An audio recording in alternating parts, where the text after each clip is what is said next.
Hey guys, welcome back to my channel. So today I'm going to be going over the everyday makeup routine that I use. It's very quick, like a 5-minute thing. And yeah, so we're going to start off with foundation. I'm going to be using the bareMinerals bareSkin foundation. This is a serum based foundation and I'm using the shade 11. And I'm first going to stipple that all over my face using the Bestowp round top kabuki brush. And you don't really need much of this. I only use 3 dots for my whole face for my first layer. And it spreads very evenly and gives a very dewy, very natural finish.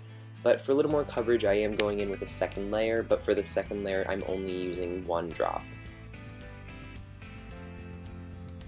I'm not going to be concealing today or highlighting. I'm just going to set the under eye area and areas where I get a little oily with the MAC CC Prep and Prime Pressed Powder. This is their Banana shade. It's very similar to Anastassia's Banana color. And I'm just putting that under the eye area, on the chin, nose, and forehead where I get shiny the most. And okay, we had a huge flashback moment, but did anyone watch Rebelde in middle school or when they were growing up? Because I did. And Un poco de tu amor is absolutely one of my favorite songs of life. But anyway, back to the video.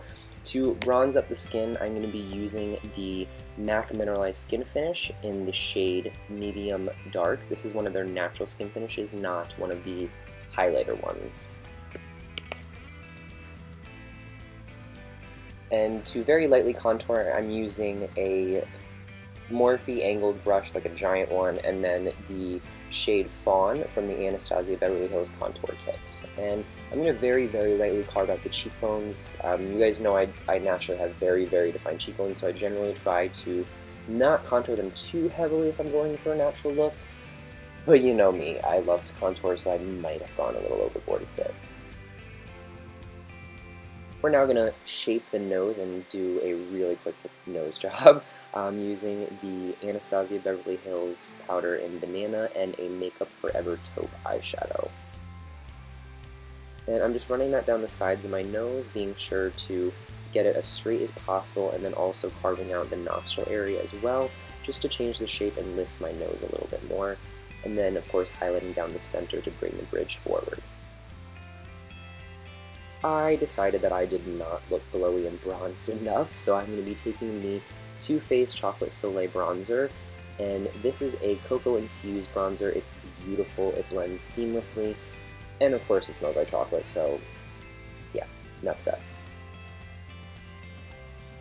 To go along with this glowy theme that we're going with today, I'm going to be using the MAC Mineralize Skin Finish in the shade Global Glow. This is a copper gold toned highlighter. It's very, very pretty, especially on darker skin tones, and I love it.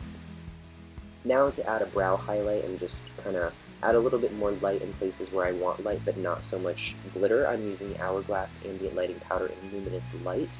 This is much more finely milled than Global Glow, so you can use it more so as like a setting illuminating powder as opposed to just a straight up highlight.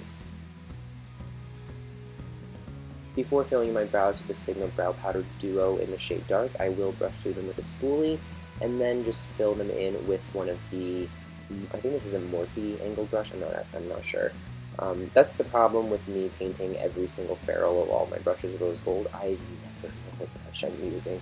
But anyway, we're just going to fill in the brows. Of course, my right brow is always the good one, and my left is just, I don't know. It's an issue, but we're working on it. And of course, don't forget to brush through them afterwards, just so you don't look crazy. And of course, we are going to curl the lashes using the Shu Uemura S curler, and making sure to get every little lash to make sure they are very fluttery, fanned out, and make you look more awake and doughy-eyed. And guys, I really apologize if this video is like obnoxiously loud. I'm using my Snowball microphone today, and it's a little loud. And I'll fix that in the settings, hopefully.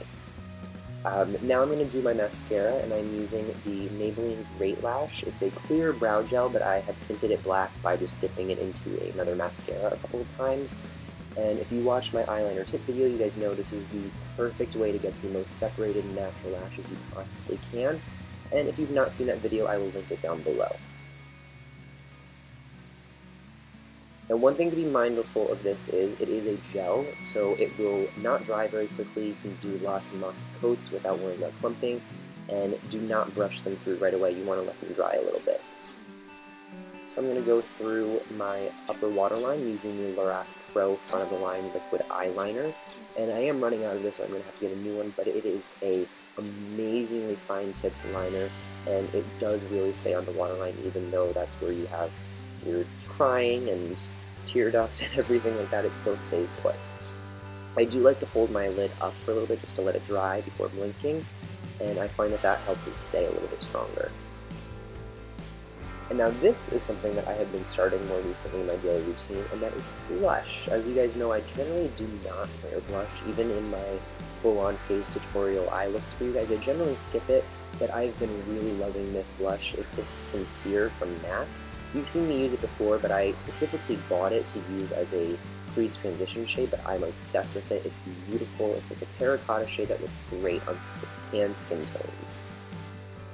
Now I'm going to take like a torrential rain bath in some setting spray, or sorry, it's not setting spray, it's Glycerin Rosewater from Heritage Store, and I love it. It smells great and it really refreshes the skin. And now I'm going to brush through the eyelashes with a Morphe brush, lash comb brush thing. Okay, can't talk today. And there you go, they're all fanned out and fluttery, and now we're gonna do some sexy modeling faces before we go, and yeah, that concludes this look, guys. This is my everyday go-to. It's very easy, quick, uses very minimal products, not a lot of foundation and cream products, and yeah, thank you so much for watching. I hope you guys will stay tuned for my next video, and I'll catch you then. Bye!